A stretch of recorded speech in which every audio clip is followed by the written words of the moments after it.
state life کی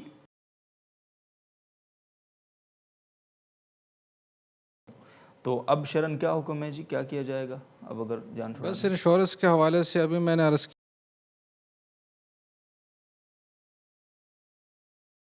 جوا ہونے کی وجہ سے ناجائز ہے،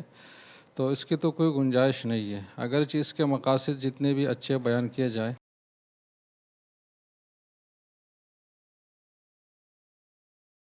اور اچھا ہونا ہے، اس سے یہ بات ثابت نہیں ہوتی کہ اس کے لیے جو بھی طریقہ اختیار کیا جائے تو وہ سب جائز ہو، بلکہ طریقے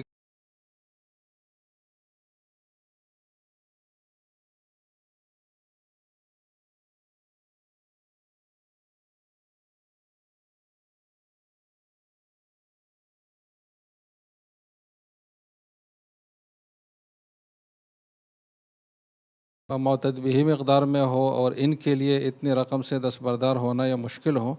تو پھر یہ کر سکتے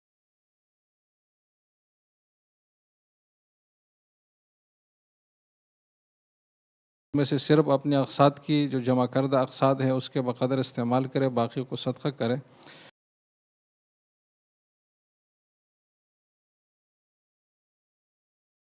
لائف پالیسی میں کہ آپ 2 سال کے بعد جو ہے نا وہ اس سے ریٹائر ہو سکتے ہیں اور اپنی رقم